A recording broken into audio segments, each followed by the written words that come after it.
Have you ever loved something so much that you just want to make it happen every day? Me neither. This is a podcast a day. Another day, another pod, another film. Not going to be reaching the heady heights of Dune. It'd be nice to sort of kind of review films that were just really cool every week, every day. I forgot I do this daily. Every day. But unfortunately, amazing films aren't coming out. Every month. I was going to say every year, but that's too like, what's the word, pessimistic, sort of, like, oh, cinema's dead, films just aren't what they used to be, like, you don't get good films anymore, type thing, which is just not true. I feel like for like almost every year of my life so far, there'll be films that come out which makes people go, wow, the movies are back, and people say that consistently every year. Yet also like to say, wow, film's in a terrible place. But here's the thing: people who like music, people who like film, football, right? I like football. It's kind of weird. It's like in everything, people say, God, it's just crap now. Like football, the players are just less creative. The winners, it's just like back in the day with Messi, Ronaldo doing. Who we got now? God, is really losing it. Football's in a bad place. It's in a bad place. Similar sort of message with music, with like movies, and it's like maybe all of those things just are true, but I'm not subscribing to it. That seems too depressing. So anyway, yeah, we're not talking about Doom. We're talking about a film that came out about a year ago now, Marvel film. And although I professed that Thor: Love and Thunder might just be Marvel's worst film, this one does come very close, and that is Antman, Quantumania. These names, oh my god, Quantumania, Love and Thunder. To be honest, Love and Thunder actually sounds like it could be a bit of fun. Quantumania sounds zany for a film that is actually very bland, two-dimensional in the way it looks, and I guess on the depth level. And we're going to revisit it because I just thought a year on, just seen Dune, that was good. The whole Marvel series is completely different. That sort of Kang guy, I don't think he's going to be sticking around much anymore. I just kind of thought, revisit this one. And as you know, I recommend films here. Films that I don't like, because I notoriously have bad taste. And therefore, if I recommend films I don't like, there's a good chance that you do like. By the end of this, I'm going to try and find a way to review this, log that into the letterbox. That's linked somewhere. It still isn't yet, and I've been saying that for a while. Wasn't really in the mood to do this today, but I feel like with this in particular, it's one of those things where it's kind of like the gym for me. Sometimes I'm not always wanting to do it.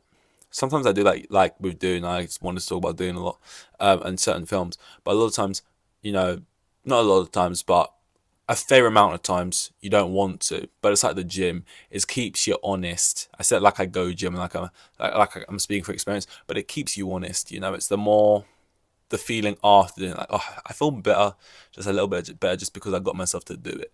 In a day where you seemingly did nothing, even if you do something, even if it's a little something, it feels like a lot of something. Let's get the synopsis up for this awful movie, shall we? And let's stop. I was going to say jitter-jattering, but I don't think that's actually a word or a phrase or something we're going to continue or turn into a thing. Stop trying to make jitter-jatter happen, basically. So, Ant-Man and the Wasp. In case you forget, I feel like the title of this film, first of all, which is actually something I could do my log as my review, but I'm not going to go for it. Which is, it feels like the title of this film is like a reminder. Ant-Man and the Wasp is always the way I read it. Ant-Man and the Wasp, because you could easily forget. Let's read the synopsis. Directed by Peyton Reed, witness the beginning of a new destiny. Superhero duo Scott Lang and Hope Van Dyne, together with Hope's... Wait, sorry, what? It's a weird sentence. Superhero duo Scott Lang and Hope Van Dyne, together with Hope's parents Hank Pym and Janet Van Dyne, find themselves exploring the quantum realm, interacting with strange new creatures, and embarking on an adventure that will push them beyond the limits of what they thought was possible. It's very boring. They go down into this quantum realm, this sort of land, which is basically Spy Kids sort of done. I was going to say done better. Done pretty much actually the exact same. You'd think technology came on more in this sort of world where it just looks very 2D, and that's what I more meant. There's no depth to it. It's them walking across green screens. And look, a lot of films are are filmed with huge green screens. That's fine, but this one truly feels like it, and that's not fine. No, no, I don't like that. They kind of just walk. They kind of just stroll around on what feels like they're just walking on treadmills, just sort of like so that they're on the spot. Just sort of stroll around this sort of empty space, walk into like these kind of like the film thinks they're really wacky characters, but it's just like other humanoids kind of people, kind of not doing anything crazy interesting. They got Bill Murray, who's like half dead. He just shows up. Like his performance was like one of the times I watched the film, I was like, what the like it was actually jarring because it was so like phoned in or just like nothing. I was like, wait, what is going on?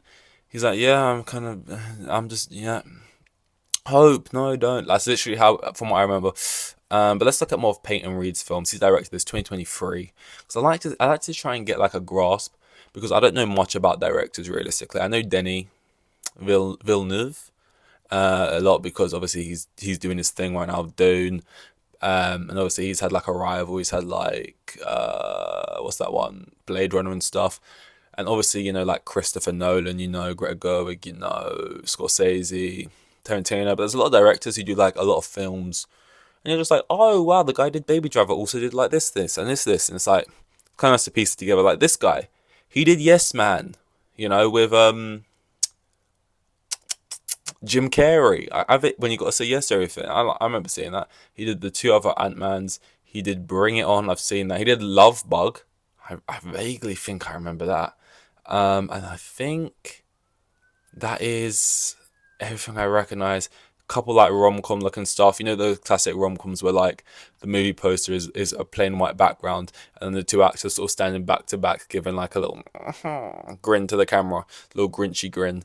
So I actually don't mind Peyton Reed. I feel like he's the right kind of guy to get for this franchise, and you could kind of feel that with the first one, especially the first Ant-Man. It's this grounded thing, some comedy, some jokes. It kind of does kind of have that sort of light-hearted sort of rom-com vibe. There's romance in it. The Wasp is she? Yeah, she's in that one with a crazy haircut. Let's read some other. Well, actually, no. What did I give? I gave this a 1 star. Wasn't impressed. Although what I will say is I might actually bump up to 1.5 because, like, it didn't offend me in the way Thor: Love and Thunder did, and they're both lazy. This one's lazy, and it doesn't try and hide it. And the villain is like trying to do this villainous thing, and it's just like, oh, he thought he ate or whatever. But like the big floating head guy who's coming back, he's like a floating head. I can't remember. He's meant to be cooler. I guess I don't know, but it's hard to be cool when you're a big floating head with legs and arms coming out of your body, like how we used to draw people when we were kids. And he has this like heel turn character arc when it's like, I just want to be good actually, and then he gets his redemption. It's just like it's all forced and lazy. But for some reason, and maybe just because Paul Rudd is in it, that's like the saving grace of the film probably.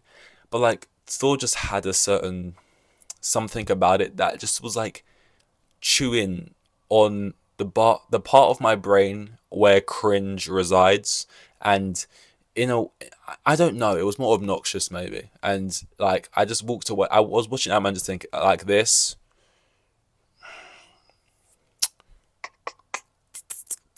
Whereas I was more, by the way, if you can, this is meant to be an audio medium. I was just kind of like, twiddling my thumbs, just sort of that kind of vibe. Whereas I more watched Thor like this, sort of wagging my finger, like sort of tapping my foot, like just kind of in my seat, kind of looking around. Does anyone else sort of see what I'm seeing here? So I give it a 1 star. The average rating by 89 fans. It's not that many. It feels like a Marvel film. 89. Only 89 people have rated this film. Surely that cannot be right. Did like basically 100 people see this? I don't know what the box office return was. But let's read a couple of other people's reviews for Ant-Man and the Wasp. I did actually. I wasn't even. I genuinely did actually forget the Quantumania. Oh, this one's quite good actually. It took me 31 films, but I finally started to emphasize. He spelled it right. I wasn't reading that verbatim or whatever, with Scorsese, because Scorsese is classic sort of Marvel movies are all shite or whatever he said. I wasn't verbatim. No, I mean I get it. It's a funny review, but He gave it 2 stars. It's actually crazy because all these like actors and like directors who like were better than Marvel. Marvel's much real cinema. Like it's like they're not being proven right now because they made their comments then, and then their comments were still wrong because those films were still cool and they still are cool and they still hold up. Now saying it feels unnecessary because like you're kicking a dead horse or you're beating a dead horse, whatever. So it's like there's no need. But now it would actually make more sense and it fits more. Whereas before, when they were making them comments and then and like these films are all the same, they're all crap. It kind of just felt like there was like maybe like 5-10 years too early with those comments. It's like just hold on to me a little bit. You're jumping the gun a bit early. Because I remember they got a lot of backlash when they first said those things. Now it would be a little bit more like, yeah, sure. It would be like join the rest of us. Like Scorsese saying that isn't a hot take because the people in the films are also saying that. Like Madam Web, the cast, like what's her name? Everyone loves her. Sydney Sweeney's doing SNL, being like, no one's seen my film. It's shit. You know, the people in the films are saying that shit. Whereas back then, the people in the films would be pushing them, saying they're good. Everyone would like them who watched them. But it's just these other sort of, cinephiles, which, again, they call themselves that, they were saying it was bad. So it had a more like pretentious kind of air about it, that kind of narrative. This one's quite long, but we'll read it. It says, beginning to think the MCU is a money laundering front because where is the budget going? This is one of the worst looking films I've ever seen, even by Marvel standards. Incompetent across the board, and at 30 films, it is inexcusable for the biggest franchise in the world to be churning out films this bad. They don't need to be highbrow dramas or anything, but they at least need to feel tactile and not just serve as a trailer for the next installment. Guardians of the Galaxy 3 is looking to be the last breath of life this franchise has left. All relatively real and true and fair enough there. That's a bit more of a real one for you people who like the real reviews out there, the people who well word their stuff. You could aka call them professionals. And then this one directly, but I really like the one-line reviews though, when they just really encompass something, like ask a question or something funny or whatever. Do they know cinema is a visual medium? It's never too late to stop being a dick. Cassie Lang. Yep, my least favourite in this. If I could find a way to work Cassie Lang, just sort of, is she actually yeah. To be honest, none of the characters are actually annoying. I think Kang is kind of just like, he's really he's doing the whole traditional like, I'm a villain. But Cassie's the only one who actually annoys me in this film. Maybe her and Bill Murray. Because she just has this whole like, Scott, aka Paul Rudd sucks, even though he saved the. What have you done? Huh? It's like a guy who, it hasn't happened yet, but the guy who eventually cures cancer or like saves a bunch of lives. It's like who's notoriously known for being a good guy who's done a lot. Do they exist? I'm sure there is someone out there who does a lot for charity or is like a good guy, and then going up to them and being like, hey mate, what have you done for me lately? You gave how much? That was last year. That's basically her whole like angle. To be honest, I've like pushed this film so far off my brain that I couldn't even quote it for like a Letterboxd review. So even if I wanted to go down a similar route to this review, I couldn't because I can't think of a single line. But it's just that she has these moments at the dinner table where like it's meant to feel like, oh, she's schooling her dad.